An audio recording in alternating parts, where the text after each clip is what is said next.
ये देखा डॉक्टर ऋषभ, सारी दीवारों को साउंड प्रूफिंग किया है, ऐसे साउंड प्रूफिंग। और इसीलिए या जो भी आवाज हुई अंदर, वो बाहर किसी को पता नहीं चला।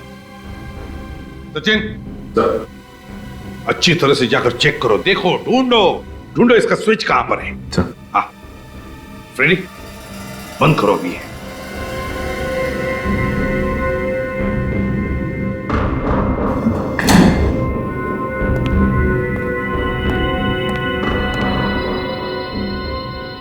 पूर्वी, फ्रेडी, अपने अपने कान इन ईयरमफ से अच्छी तरह से ढक लो, हैं?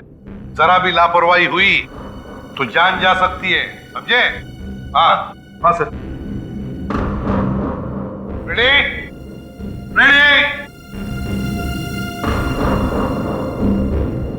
सर, जरा सी भी आवाज सुनाई नहीं दे रही है। Very good, excellent.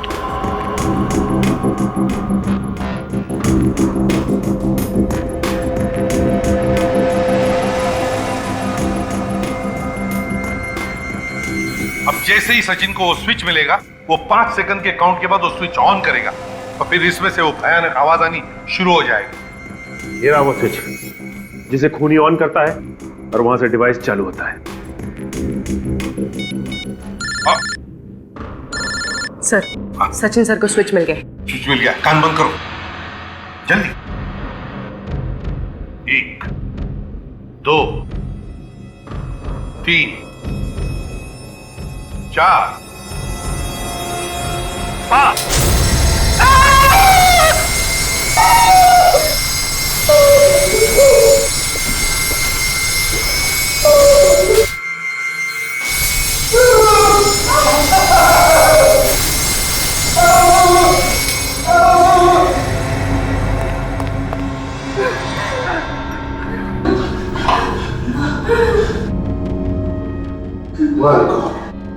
भयानक लाइट है, मेरा तो सिर अब भी घूम रहा है। मेरे कान गूंज रहे। आप लोग ठीक तो हैं? कुछ हुआ तो नहीं? नहीं सचिन, हम लोग ठीक हैं, लेकिन इतना भयानक अनुभव था, भयानक। इससे पता चलता है कि इतनी दर्दनाक मौत हुई होगी उन लोगों की। डॉक्टर ऋषभ, ये कोई एग्जामिनेशन रूम नहीं है, कोई एग्जामिनेशन रूम नहीं, टॉर्चर रूम है ये।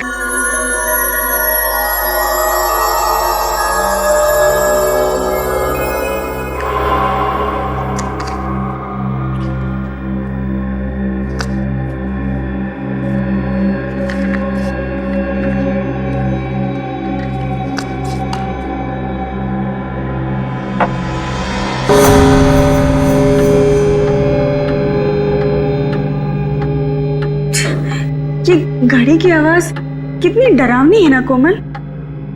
हाँ, मुझे मालूम है तू ऐसा क्यों कह रही है। तेरे दिमाग में ना अभी भी वो हॉस्पिटल की पुरानी कहानियां वो घूम रही है। नहीं, ऐसी कोई बात नहीं है।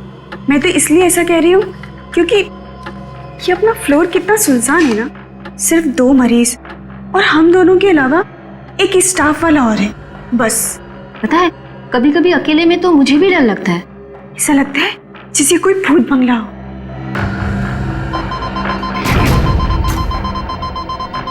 कोमल, एक इमरजेंसी है 1st फ्लोर पे, मैं अभी आती हूँ।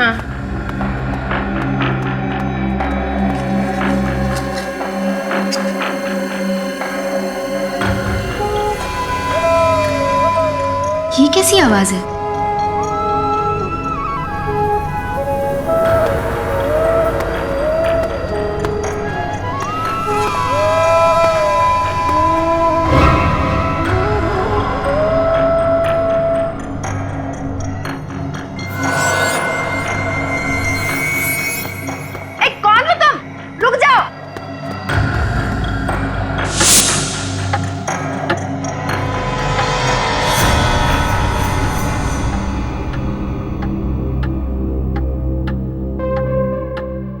ये काम अधूरा छोड़कर कोमल कहाँ चली गई? कौन हो तुम? अरे रुको, अरे कहाँ जा रहे हो? अरे कुछ जवाब क्यों नहीं देते? रुक जाओ। अरे सुनिए तो सही, सुनिए, रुकिए। अरे सुनो। जी मैम। तुमने कोमल को देखा कहीं? नहीं मैम, मैं इस फ्लोर पे नहीं हूँ और अभी अभी आया हूँ ये सामान रखने के लिए। ये आवाज किसकी आ रही है? पता नहीं मैम।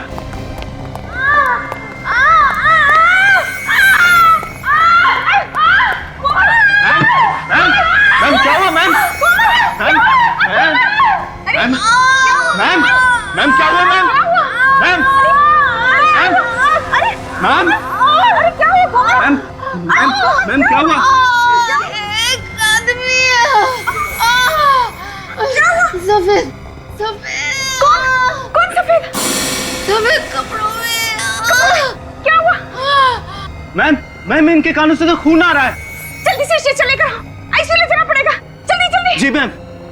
कोमल अरे कोमल क्या हुआ बता?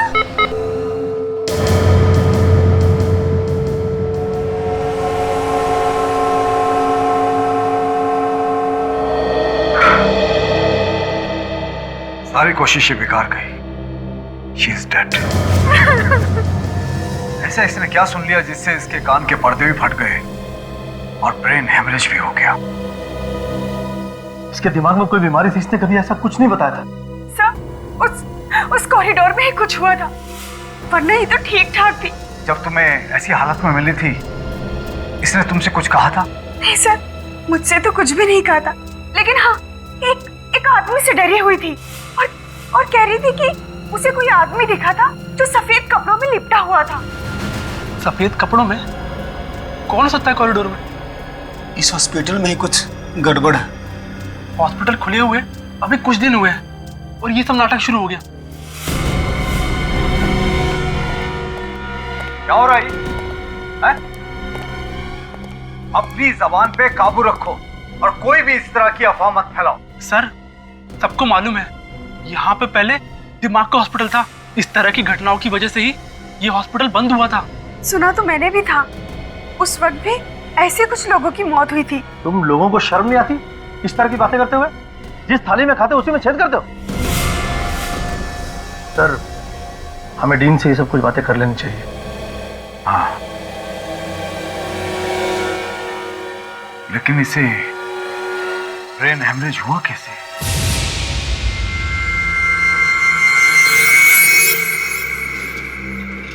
अरे यार श्रवण, ये कॉरिडोर तो ठीक ठाक दिखता है, फिर कोमल मैडम की मौत कैसे हो गई?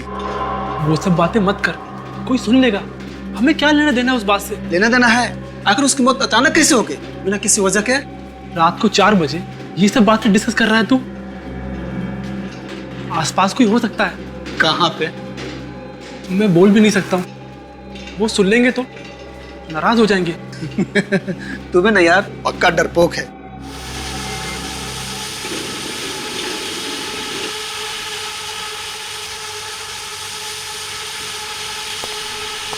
ये आवाज कैसी? मैंने कहा ना कोई है यहाँ पर। तू चुपचाप जल्दी चल यहाँ से। देखा क्या? वो जो गया अभी। कौन?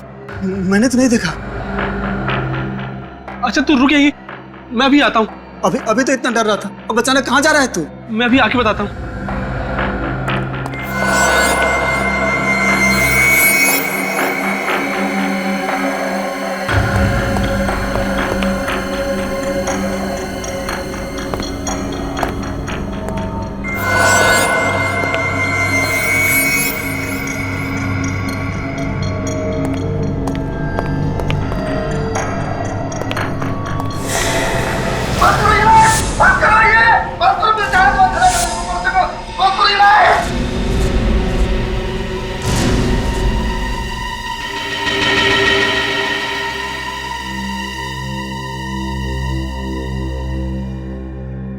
समझ में नहीं आ रहा। श्रवण के कान के पर्दे फट गए और कोमल के भी, और फिर दोनों को ब्रेन हैमरेज हो गया था।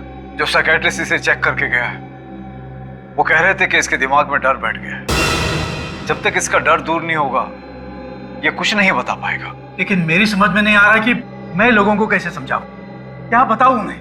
चारों तरफ हॉस्पिटल की बदनामी हो रही है, लोग तरह तरह की बातें करने लगे हैं। सर लोग ऐसे ही तरह तरह की बातें नहीं कर रहे। इस हॉस्पिटल में जरूर कुछ गड़बड़ है, मगर आप लोग बातें छुपाने की कोशिश कर रहे हैं। मुझे नहीं रहना यहाँ पे, मैं आज ही यहाँ से चला जाऊंगा, किसी दूसरे हॉस्पिटल में अपना इलाज करा लूंगा। प्लीज प्लीज आप लोग इस तरह की उल्टी सीधी बातें करके मामले को तूल मत देना।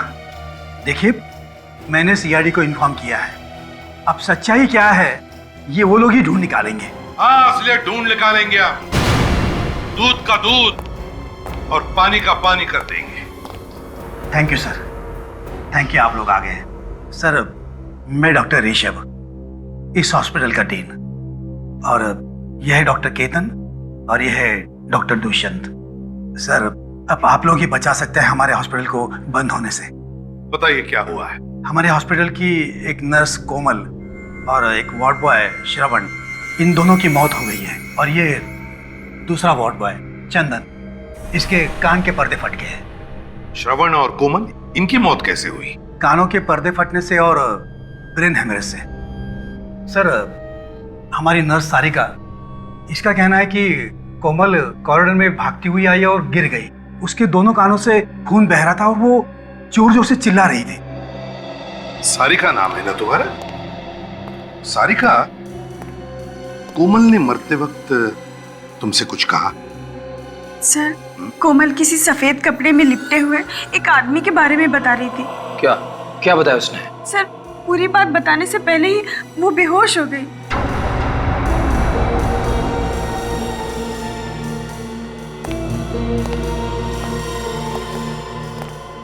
चंदन और श्रवण, क्या इन दोनों के साथ भी वैसा ही हुआ जैसा सारिका बता रही है? जी सर, इन दोनों की मौत भी ठीक वैसी हुई, और वो भी उसी कॉरिडोर में। अच्छा, ये चंदन ने खुद कुछ बताया था?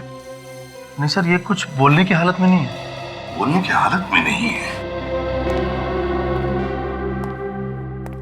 डॉक्टर साहब। हाँ।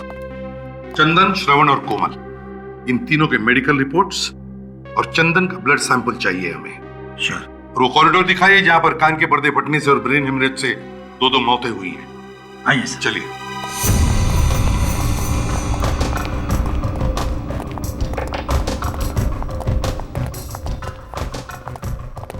सर, यही वो कॉरिडोर है जहां दोनों घटनाएं हुई है। सारिका, तुम उस वक्त कहां पर थी? सर, मैं और कोमल सामने कैबिन में बैठे हुए थे सर। फिर कुछ देर के लिए मैं नीचे चली गई रिसेप्शन पर। जब वापस आकर देखा तो कोमल कैबिन में नहीं थी सर।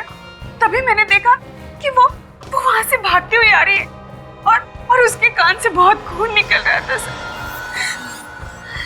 सर, चंदन और श्रवण दोनों यही बेहोश मिले थे। यहीं पर, इसी कॉरिडोर? हाँ सर। डॉक्टर ऋषभ, कितने वार्ड्स हैं यहाँ इस कॉरिडोर में?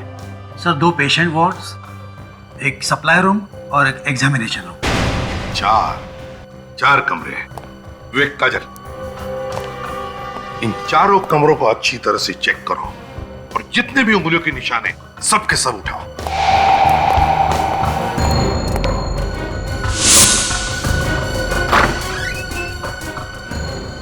इसे एक बात बताओ, कोमल ने जो सारिका को बताया था उस सफेद कपड़े में लिपटे हुए आदमी के बारे में, क्या तुमने देखा है उसे? नहीं सर, सफेद कपड़ों में ऐसा कोई आदमी नहीं दिखा आज तक, मगर हाँ, कभी कभी अजीब सी आवाज जरूर सुनी है। आवाज? जी सर। कैसी आवाज? सर, जैसे किसी पाइप में से कोई हवा पास हो रही हो।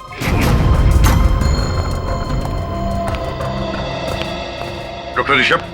Yes sir. आपको हमारे साथ चलना होगा, आपसे कुछ जरूरी सवाल करने हैं।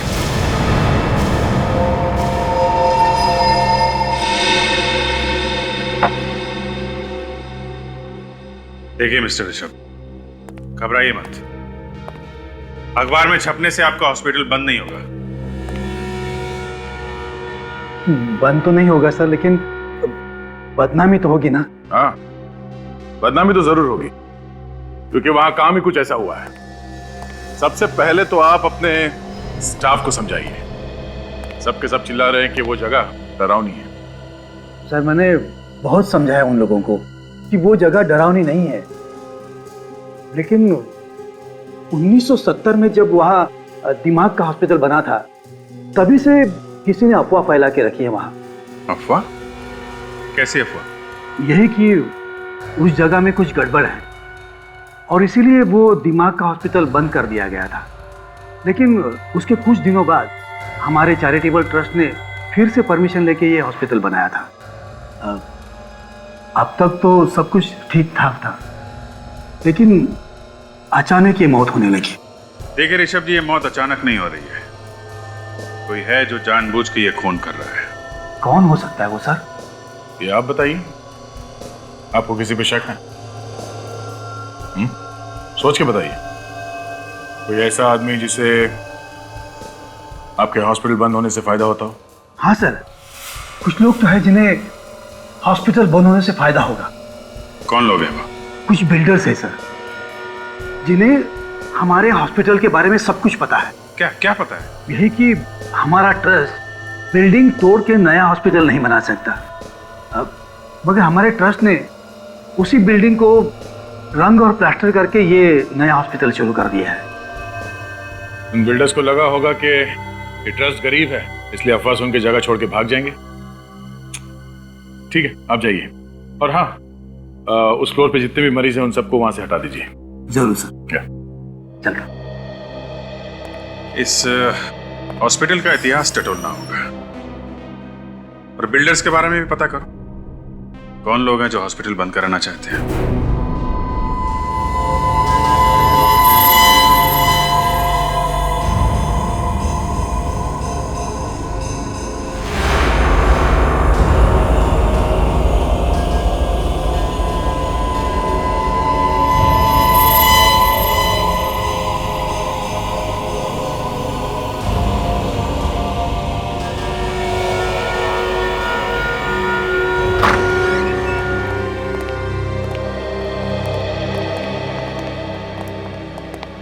हाँ भैया, क्या हाल है?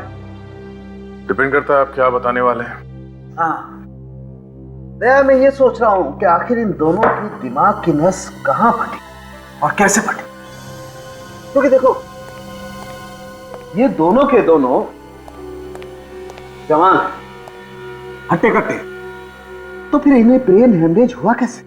यार दरअसल ब्रेन हेमरेज तो 40-50 साल की उम्र के बाद हुआ करता है। तो फिर एक बात पक्की है बॉस, इन दोनों के एक कान के पर्दे फट गए। सर, हो सकता है इन लोगों ने कोई ऊंची आवाज सुन ली हो, जैसे कान के पास कोई बॉम्ब फट गया हो। एग्जैक्टली ऐसा ही हुआ है। वैसे भी इन दोनों की पोस्टमार्टम रिपोर्ट हमें ये बताती है कि इन दोनों को ना तो कोई कान की बीमारी थी और ना ही कोई ब्रेन हेमरेज होने के लक्षण थे। मगर सर, ऊंची आवाज से कान के पर्दे कैसे फट सकते हैं?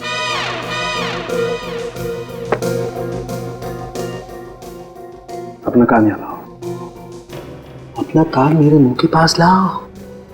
हाँ! जवाब मिल गया क्या? क्या बोला? ये तो गया। अरे क्या बोला? कुछ सुनाई नहीं दे रहा है। दया, ऐसी 4000 मेगाहर्ट्ज की आवाज अगर कान के पास क्रिएट की जाए तो कान के पर्दे फट सकते हैं। चाट बाजार? अबे चाट बाजार नहीं, 4000। फिर वही चाट बाजार। खाने की बातें यहाँ पे क्यों कर रहे हो सर? कहीं की बातें कहीं। आप मजाक कर रहे हो क्या? डॉक्टर साहब, मैंने आपसे कई बार कहा कि फ्रेडी के साथ रिस्क मत लो। हाँ यार, गलती मेरी है बॉस। सर, अगर हॉस्पिटल में इतनी जोर की आवाज हुई है तो और लोगों ने भी सुना होगा, मगर वहां पे तो किसी ने कुछ सुना ही नहीं। अब यार ये तो नहीं पता किसी ने वो आवाज क्यों नहीं सुनी, लेकिन ये बात पक्की है कि इन लोगों के कान के पर्दे इतनी ऊंची आवाज की वजह से ही फटे। और ब्रेन हेमरेज? ब्रेन हेमरेज कैसे हुआ सर? पूर्वी, इन दोनों का ब्रेन हेमरेज भी वही हाई फ्रीक्वेंसी साउंड की वजह से हुआ है। मैं बताता हूं, आओ। देखो दया, जिस ऊंची आवाज की वजह से इनके कान के पर्दे फटे हैं, उसी ऊंची आवाज की वजह से इनके दिमाग में एक किस्म का केमिकल रिएक्शन हुआ, जिसकी वजह से इन दोनों के दिमाग की नसें फट गई और इन दोनों का ब्रेन हेमरेज हो गया। मगर सर, वो दूसरा वार्ड बॉय चंदन, उसे ब्रेन हेमरेज क्यों नहीं हुआ? उसके तो सिर्फ कानों के पर्दे फटे हैं। ये भी पता चल जाएगा, जैसे उसकी ब्लड रिपोर्ट आएगी ये पता चल जाएगा। और वो जो उंगलियों के निशान मिले थे डॉक्टर तारिका, हॉस्पिटल वार्ड के दरवाजे के ऊपर से उसमें कोमल या श्रवण की उंगलियों के निशान मिले? नहीं, अभी तक तो नहीं मिले। मैं एक निशान से मैच करके देख रही हूँ।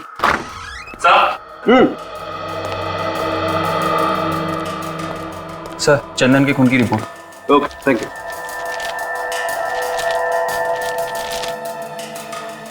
Oh my God! क्या हुआ सर? अरे यार, चंदन के खून में तो ऐसी ड्रग मिली है जो उसे ठीक होने ही नहीं देगी। इस चंदन को तो गलत दवाई दी जा रही है बॉस। ये दवाई हॉस्पिटल में दे रहा होगा कोई। ये दवाइयां बंद करनी होगी, वरना वो कभी हमें सच्चाई नहीं बता पाएगा। छोड़ दो मुझे, जाने दो, छोड़ दो मुझे, छोड़ दो मुझे, जाने दो, छोड़ दो, छोड़ दो। ममता, इसे नींद का इंजेक्शन दो, जल्दी। छोड़ दो मुझे, छोड़ दो मुझे, छोड़ दो मुझे, छोड़ दो मुझे, छोड़ दो मुझे, छोड़ दो मुझे, छोड़।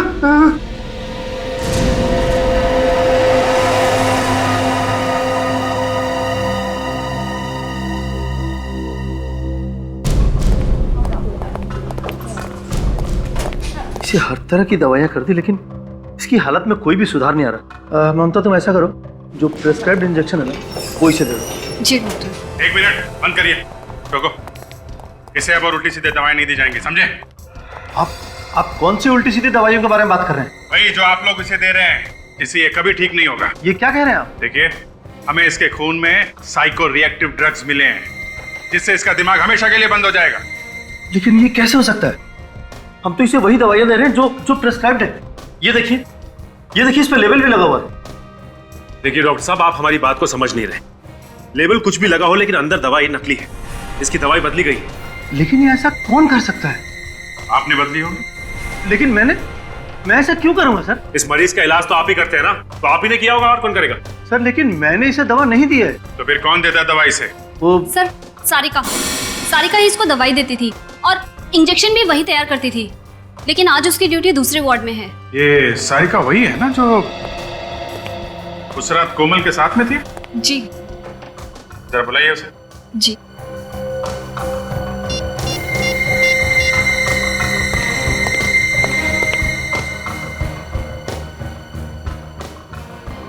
सर, वो फोन नहीं उठा रही है। सर, कहीं वो भाग तो नहीं गई? सारिका मैडम से क्या हो गया? सारिका मैडम! क्या हुआ? सारिका मैडम! Oh no! देखो जरा। ये तो मर चुकी है। ओह, ये हथेली देखो, लगता है जहरीली पिन मारी गई है और नीला पड़ गया आसपास। काजल, अच्छी तरीके से बॉडी चेक करो।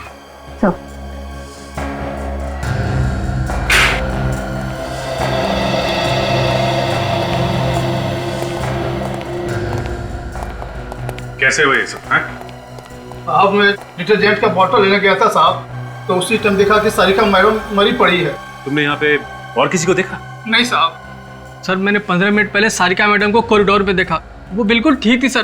फिर पता नहीं सर उनको क्या हो गया। अच्छा, जब तुमने इसे देखा था तो ये अकेली थी या इसके साथ में कोई और भी था? नहीं सर, वो अकेली थी। वो तो सर अपना हाजिरी बना के स्पेशल वार्ड में किसी मरीज का ब्लड प्रेशर चेक करने गई थी। मैंने भी उससे नई दवाइयों की फाइल के बारे में पूछा था, तब तक तो वो सही थी। फिर कौन मार गया उसे?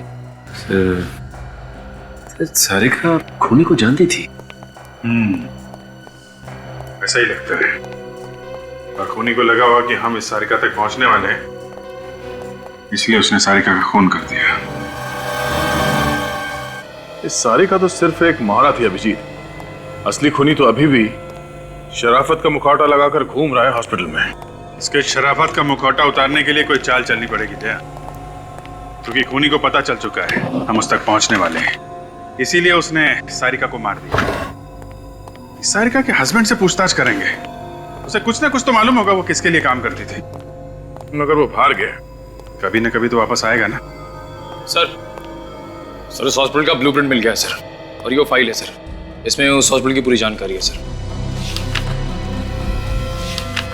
और सर, ये वो नक्शा है जब वहाँ पे दिमाग का हॉस्पिटल था सर, और ये वाला अभी का है, अभी के चैरिटेबल हॉस्पिटल का सर। ये दिमाग का हॉस्पिटल बना 1970 में और बंद हुआ 1990 में। जी, इस दोनों नक्शे में कुछ ज्यादा फर्क नहीं है, बिल्कुल एक ही जैसे हैं। ये बिल्डिंग बनाया गया, बस ये कुछ ब्लॉक्स बनाए गए नहीं, बाकी तो वैसे ही है। डीन भी यही कह रहा था। इस नक्शे को देखकर लगता नहीं है कि इसमें कोई ऐसा कमरा है जहां से 4000 हर्ट्ज के आवाज निकलती होगी। कमरा तो बना है दया, वो भी काफी सोच समझ के, क्योंकि उन लोगों को मालूम था कि बिल्डिंग के बनावट के साथ छेड़छाड़ करेंगे तो बिल्डिंग गिर जाएगी। पर सर उस कमरे के बारे में पता चलेगा कैसे? उन उंगलियों के निशान से पता चलेगा जो दरवाजे पे से उठा के लाए गए हैं।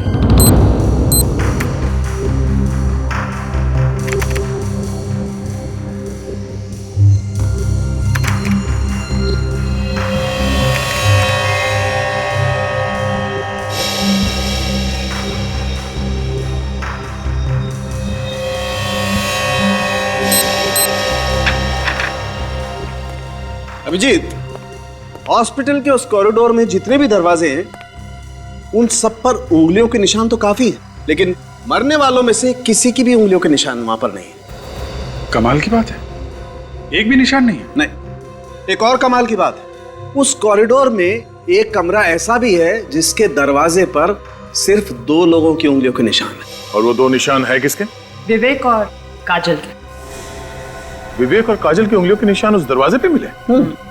शायद हुआ ऐसा होगा कि खूनी ने जाते वक्त दरवाजे पर जितने भी उंगलियों के निशान थे सब साफ कर दिए, लेकिन जब काजल और विवेक कमरे में चेक करने के लिए पहुंचे तो उनकी उंगलियों के निशान उस दरवाजे पर रह गए।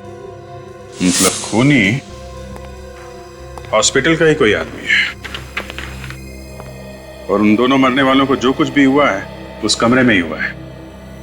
शायद खूनी वहां छुप के बैठा होगा, मगर उस कमरे को विवेक और काजल ने बहुत अच्छी तरह से चेक किया और वहां पे ऐसी कोई चीज नहीं मिली जिसकी आवाज से कानों के पर्दे फट जाएं। फिर भी दया, फिर से चेक करना पड़ेगा वो कमरा। सर, 2 बिल्डर्स के बारे में पता चला है सर, जो दुआ कर रहे कि हॉस्पिटल बंद हो जाए और वो लोग उसे खरीद सके। अच्छा, कौन लोग हैं ये? एक है जयंत और दूसरा दामोदर। सर, ये जयंत वहाँ पे एक हाउसिंग सोसाइटी बनाना चाहता है और दामोदर वहाँ पे एक बड़ा सा मॉल बनाना चाहता है। तो फिर इन दोनों में से कोई है जो हॉस्पिटल को बदनाम करके फायदा उठाना चाहता है। एक अजीब बात और है सर। अरे तो पेट में क्यों छुपा रखा है, बता ना, क्या अजीब बात है? ये दामोदर पिछले 1 महीने से कर्नाटक में है, लेकिन जयंत उसी हॉस्पिटल में भर्ती है जहाँ पे ये सब हो रहा है। अच्छा, जयंत उसी हॉस्पिटल में है।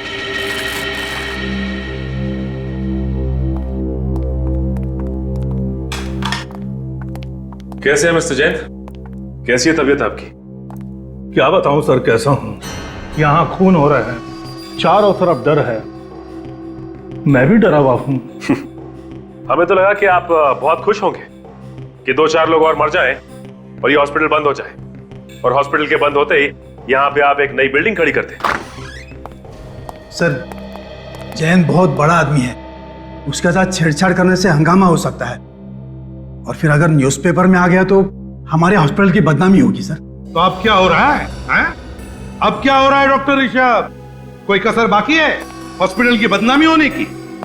जो कुछ भी हुआ है ना, इसी कमरे में हुआ है, इसी कमरे में। सर, यहाँ तो मरीजों की जांच होती है।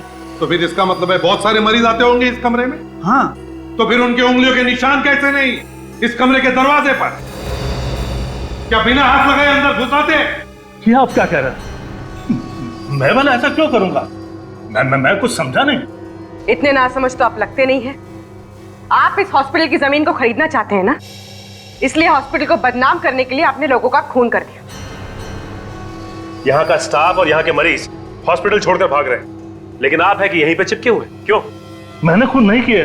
तो फिर हॉस्पिटल में मरीज बन के आने का आपका मकसद क्या है? मरीज हूँ तो मरीज बनकर ही आऊंगा ना।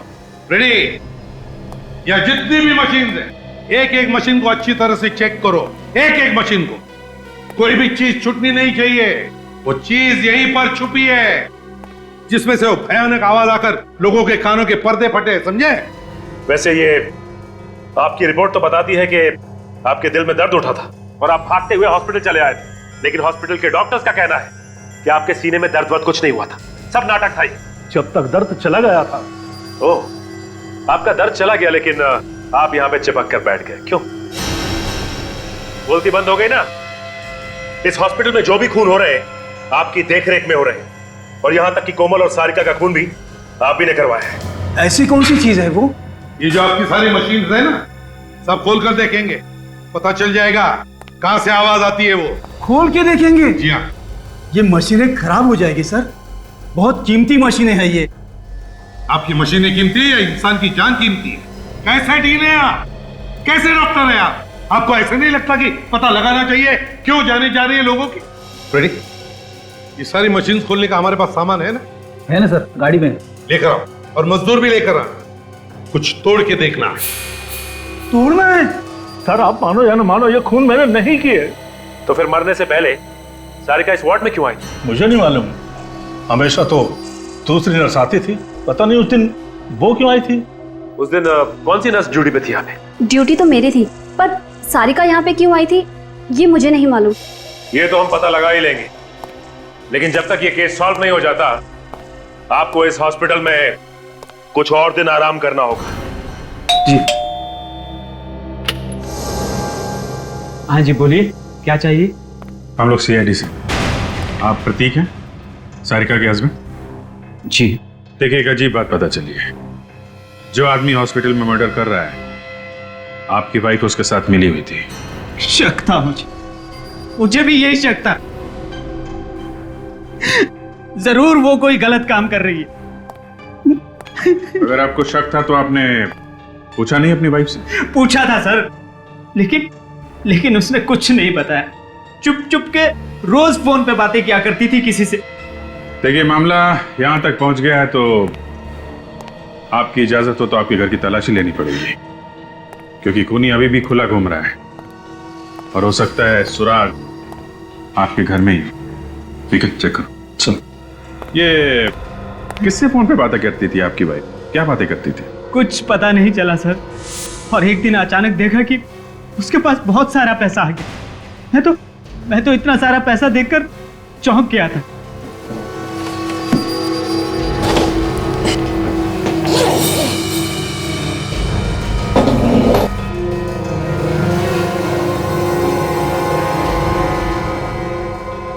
सर,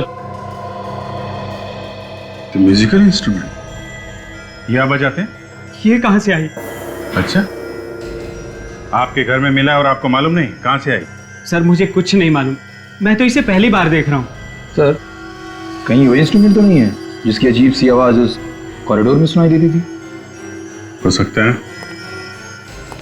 ये बजता था और लोग वहां पहुंच जाते थे ये सुनने के लिए कि क्या बज रहा है। मगर हाँ, कभी कभी अजीब सी आवाज जरूर सुनी। आवाज? जी। कैसी आवाज? सर जैसे किसी पाइप में से कोई हवा पास हो रही हो। यही है, वैसी आवाज जैसे उस मरीज ने बताई थी। ये सारिका किसके लिए काम कर रही थी?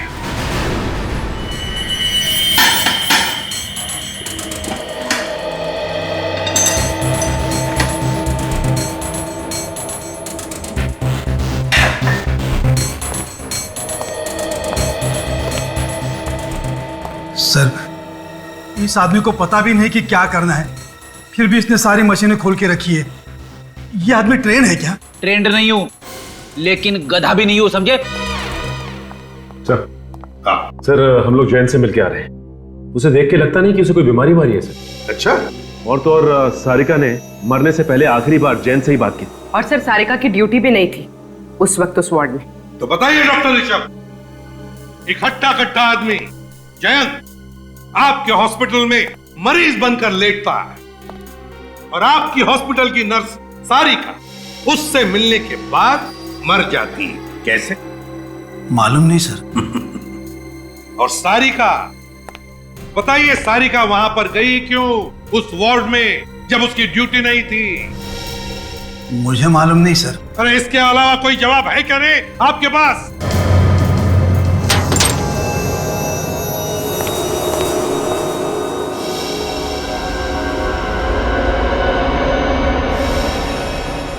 सर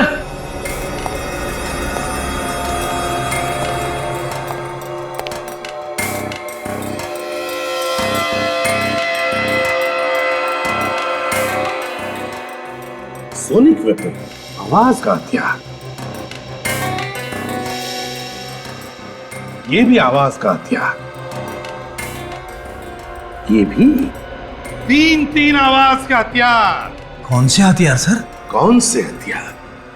ये वही हथियार है जिसमें से वो भयानक आवाज निकलने की वजह से चंदन, कोमल और श्रवण के कान के पर्दे फट गए। ये तीनों डिवाइसेस इस मशीन के अंदर कैसे पहुंचे? यही तो हम भी पूछना चाहते हैं आपसे डॉक्टर ऋषभ, ये तीनों के तीनों आवाज के हथियार इतने बड़े मशीन के अंदर कहां से आए? बताइए कहां से आए, बताइए। सर ये देखिए सर, ये वायरिंग इस कमरे से होके उस कमरे की तरफ जा रही है। लेकिन सर वो आवाज इतनी जोर से हुई कि उन तीनों के कान के पर्दे फट गए, तो फिर वो आवाज हमें क्यों सुनाई नहीं दी? आपको क्यों नहीं सुनाई पड़ी? सचिन, बाहर मजदूर आए होंगे, बुलाओ उन्हें अंदर।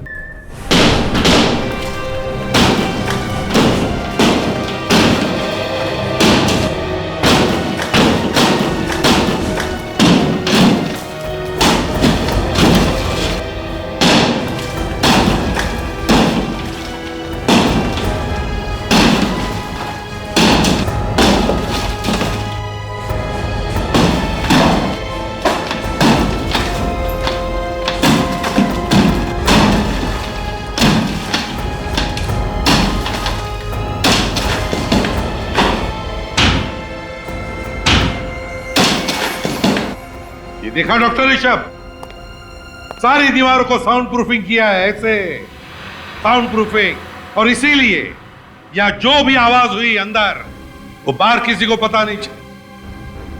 सचिन, अच्छी तरह से जाकर चेक करो, देखो, ढूंढो इसका स्विच कहां पर है। हाँ फ्रेडी, बंद करो अभी।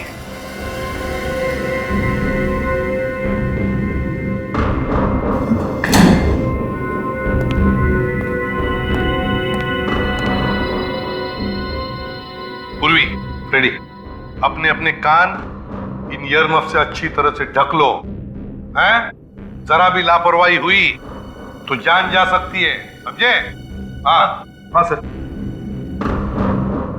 Freddy, Freddy. सर जरा सी भी आवाज सुनाई नहीं दे रही है। Very good, excellent.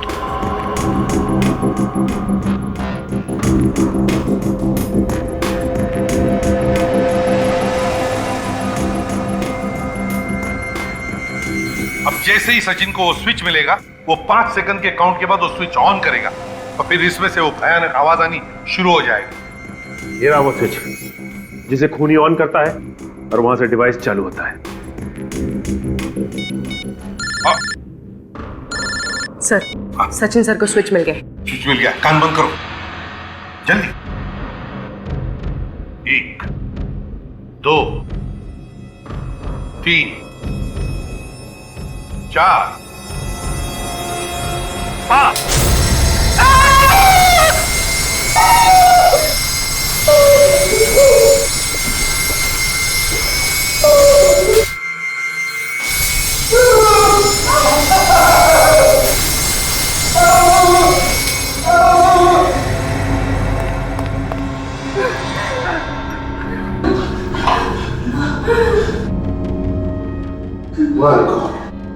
भयानक लाइट है, मेरा तो सिर अब भी घूम रहा है। सर मेरे कान गूंज रहे। आप लोग ठीक तो हैं? कुछ हुआ तो नहीं? नहीं सचिन, हम लोग ठीक हैं, लेकिन इतना भयानक अनुभव था, भयानक। इससे पता चलता है कि इतनी दर्दनाक मौत हुई होगी उन लोगों की। डॉक्टर ऋषभ, ये कोई एग्जामिनेशन रूम नहीं है, कोई एग्जामिनेशन रूम नहीं, टॉर्चर रूम है ये। मेरे तो हाथ पैर अभी भी कांप रहे हैं सर, आंखों के सामने सभी चीजें चलती फिरती नजर आ रही है।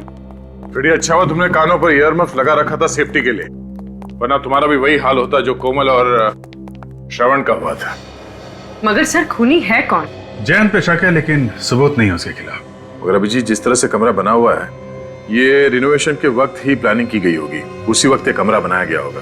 उसके बाद बनाते तो शायद हॉस्पिटल के स्टाफ को पता चल जाता। मगर एक बात पक्की है, खूनी जो कोई भी है उसे आवाज की फ्रीक्वेंसी और लाइट के बारे में सब कुछ मालूम है। अच्छी तरीके से जानता है वो आदमी कि इन चीजों के इस्तेमाल से कैसे किसी को मारा जा सकता है, कितनी आवाज से कान के पर्दे फट जाएंगे, कब ब्रेन हैमरेज होगा, सब कुछ जानता है। काम कोई मनोचिकित्सक या दिमाग के बारे में जानकारी रखने वाला ही कर सकता है। खूनी कोई साइकेट्रिस्ट है। लेकिन सर उस हॉस्पिटल में कोई साइकेट्रिस्ट नहीं। कोई तो है पूर्वी, कोई तो है जो असलियत छुपा के वहां पे रह रहा है। उसे बाहर निकालने के लिए कोई खेल खेलना पड़ेगा, कोई दिमागी खेल। ऐसे कब तक इंतजार करेंगे? कम से कम मरीजों के बारे में तो सोचो। सर हमें और भी मरीजों को देखना है, हम लोग चलें? नहीं, एसीपी साहब का ऑर्डर है, वो लोग बस आते ही होंगे।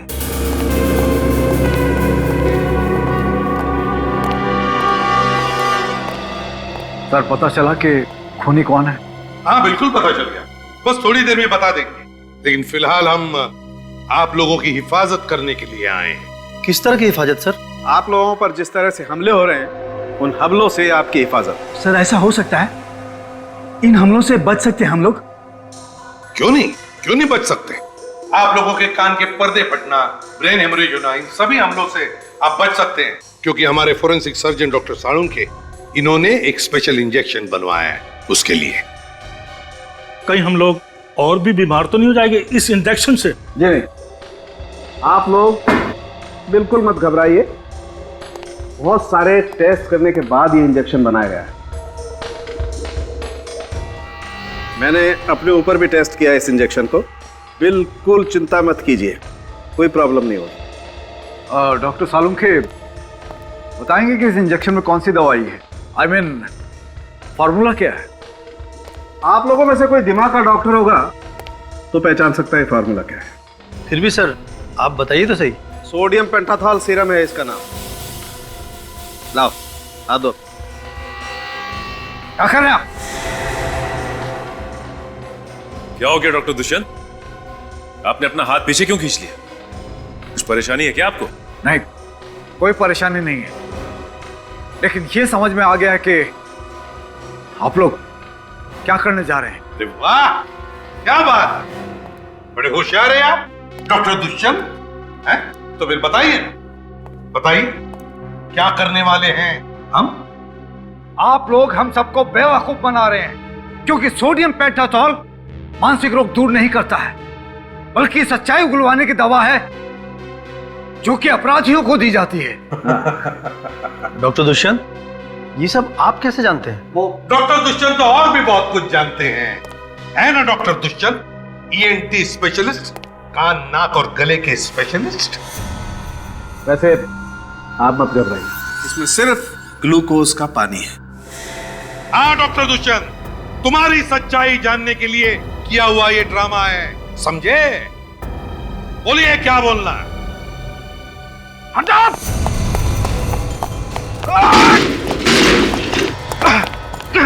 सॉरी डॉक्टर, अब भागने की कोई गुंजाइश नहीं है, चलिए। क्यों डॉक्टर दुष्यंत, है?